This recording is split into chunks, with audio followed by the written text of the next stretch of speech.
Bonjour à tous, ça me fait vraiment plaisir de vous retrouver aujourd'hui. Bienvenue à vous si vous êtes nouveau sur cette chaîne. Je vais partager aujourd'hui une vidéo de ce que j'appelle la quotidienne. Je poste à peu près chaque jour une vidéo sur la thématique de cette chaîne qui est donc comment vivre son deuil et la perte de ma soeur jumelle qui est morte du cancer il y a à peu près 2 mois. J'étais au Maroc, je suis ici en Bretagne.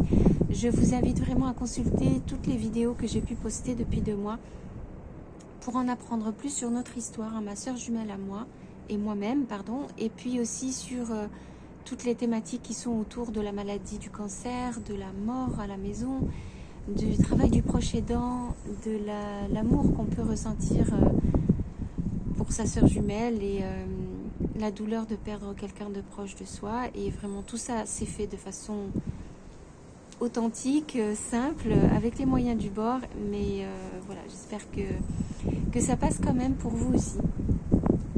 Donc aujourd'hui je laisse une vidéo sur cette thématique du départ.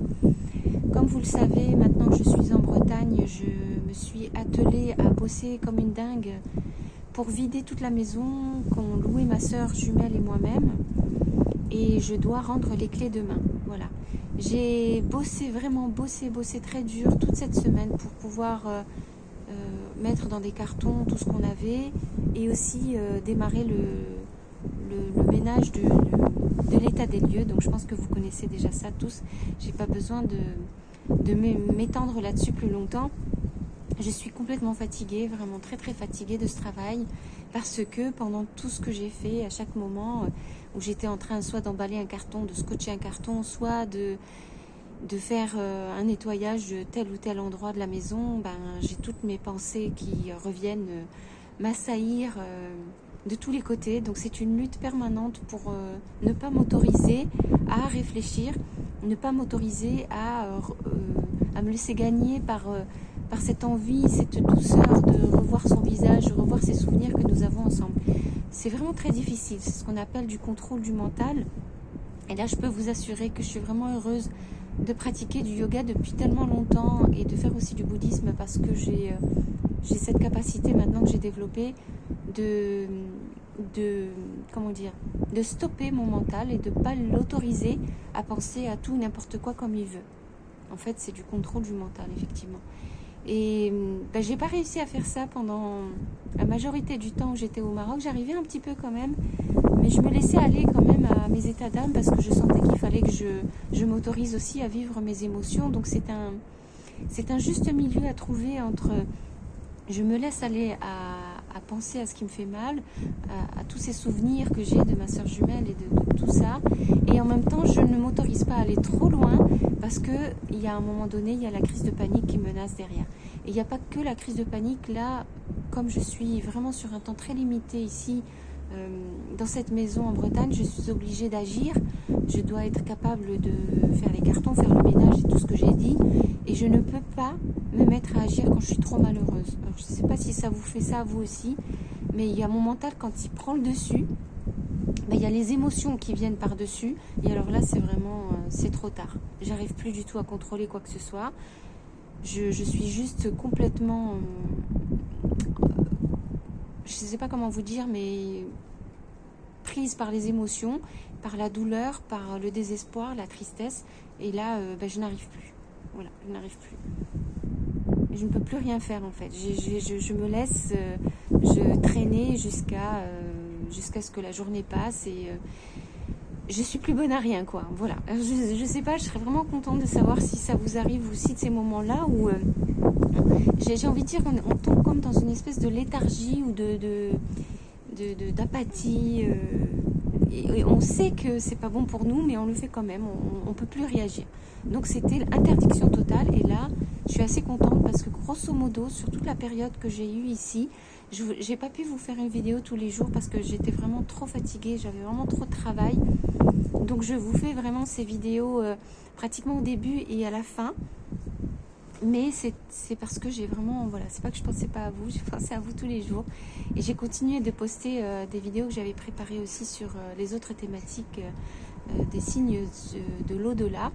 Mais c'est vraiment parce que je n'ai pas le choix, j'ai pas le choix, vraiment. J'ai pas le choix, et il faut que maintenant j'accepte de quitter cette maison. Et donc l'objet de cette vidéo, c'est pour vous dire que j'ai beaucoup de peine, parce que en faisant ça, c'est vrai que c'est bien. J'ai réussi à travailler, à faire ce qu'il fallait faire, mais j'ai un sentiment extrêmement profond de... J'ai l'impression d'avoir trahi ma sœur, ou d'avoir abandonné ma sœur. Je ne sais pas si vous comprenez ce que je veux dire, c'est difficile à expliquer.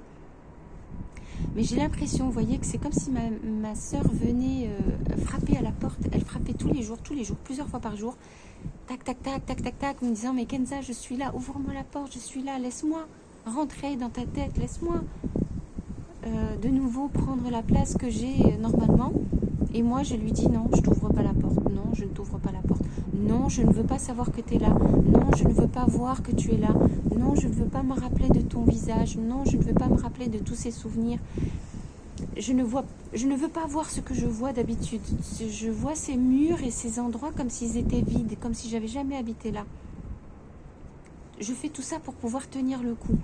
Et là maintenant, il me reste plus qu'aujourd'hui terminer le ménage. J'ai encore toute la salle de bain à faire, la cabine de douche et ce genre de choses. Et encore d'autres choses, hein, mais je me dis, mais jusqu'à aujourd'hui, je ne vais pas lui permettre de rentrer comme ça dans ma tête, je ne vais pas ouvrir la porte. Et j'ai l'impression de la trahir. Je voudrais en fait ouvrir grand la porte et lui dire, rentre s'il te plaît, rentre. Viens que je te prenne dans mes bras, viens que je me mette dans tes bras.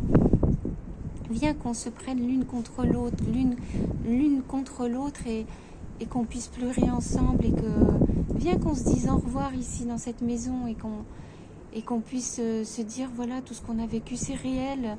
Tout ce qu'on a vu ici, c'est réel. Et toute cette souffrance qu'on a partagée, tous ces espoirs de guérison qu'on a partagés, tout ça, c'est réel, ça a vraiment existé, je l'ai vraiment vécu avec toi. Mais viens à deux, viens, on ferme la porte de ce souvenir à deux. Et j'emmène mon deuil avec moi là où je vais aller. Je l'emmène avec moi, je t'emmène avec moi. Mais nous devons refermer toutes les deux la main sur la poignée de la porte d'entrée. Nous devons refermer cette porte ensemble. J'aimerais pouvoir faire ça, mais je ne peux pas. Alors j'ai beaucoup de tristesse. Voilà, c'est vraiment ça que je voulais partager avec vous aujourd'hui parce que déjà je me suis autorisée là ce matin à venir prendre cette vidéo parce que j'avais vraiment envie de partager ça avec vous et passer ce moment avec vous. Et puis parce que ça me fait plaisir de pouvoir le dire, que j'ai de la peine de ne pas pouvoir laisser ma soeur rentrer dans cet espace, quoi. Et que j'ai vraiment l'impression de la trahir, de fermer tout, de ne pas l'autoriser à me parler, de ne pas l'autoriser à rentrer dans ma tête et dans mon cœur, là, aujourd'hui, jusqu'à demain. Je vous avoue que hier, j'ai très très mal dormi. Je me sentais très très mal dans ma peau. Je sentais que le compte à rebours avait démarré. Je sais très bien que je reviendrai probablement comme une âme en peine, vraiment rôder dans le quartier ici. Mais je ne pourrai plus rentrer dans la maison. Je ne pourrai plus voir les meubles, les murs, me sentir à l'intérieur. Et je ne pourrai plus vivre cette dernière empreinte de ma sœur jumelle ici. Alors vous allez me dire, je dramatise. Je suis vraiment désolée si j'ai l'air d'une gamine comme ça et de vous dire des choses auxquelles je suis tellement attachée. Mais c'est très très dur de la laisser partir. C'est très dur de quitter cette maison. C'est très dur de la quitter seule, sans ma sœur jumelle. Alors je suis pas seule parce qu'il y a ma mère qui est là, mais je veux dire, cette aventure, on l'a vécue essentiellement ma sœur jumelle et moi. Et là aujourd'hui, je suis seule sans elle. Et là, vous voyez, ça fait 2 ans. 2 ans. C'est le lapsus, ça fait 2 mois. Ça fait 2 mois qu'elle est morte, pour vous dire. Ça fait 2 mois que je survis sans elle. Et il y a bien un moment donné où je vais pouvoir me poser, j'aurai plus plein de choses à faire et je pourrai juste regarder ma souffrance en face de moi et accepter ce qui est. Pour l'instant, je suis encore en train de courir à droite à gauche et je fuis la situation. Mais qu'est-ce que c'est dur, si vous saviez ce que c'est dur. Je voudrais tellement, tellement, tellement faire des choses pour elle. Je voudrais tellement lui dire que je l'aime. Je voudrais tellement pouvoir l'aider, la protéger. Je voudrais tellement faire quelque chose pour elle. Mais en fait, là, je suis en train de faire quelque chose pour moi. Et ça, c'est nouveau pour moi et c'est très, très dur. Oui, je sais que ma sœur jumelle serait heureuse, que je sois heureuse. Elle serait heureuse que j'avance et que je reste pas dans la misère et dans la tristesse comme une âme en peine. Je sais, vous m'aidez tellement quand vous me laissez vos messages. Franchement, ça me fait du bien de vous lire, honnêtement. J'essaye de faire de mon mieux. J'essaye de faire de mon mieux, mais là, ce qui est important pour moi, c'est de vous dire, voilà, on est à J plus 2 mois et ma souffrance, elle est là. Elle est comme une énorme vague et que je n'ai pas l'autorisation de laisser s'exprimer. Et je sais que ma sœur est là. Je voudrais tellement lui dire, rentre, viens, prends-moi dans tes bras et que je te prenne dans mes bras et viens qu'on parle toutes les deux, qu'on parle de tout ce qui nous est arrivé, qu'on fasse des commentaires, qu'on se dise, mon Dieu, comment c'est possible que tout ça, c'est vrai qu'on ait vécu tout ça et bon, mais non, c'est pas possible. Donc bon, je referme cette vidéo là-dessus. Je vous invite vraiment, vraiment à vous abonner à cette chaîne. Ça m'aide, ça me donne du courage. Mettez un pouce sur cette vidéo parce que j'ai besoin de voir que vous êtes là pour avoir le courage de parler.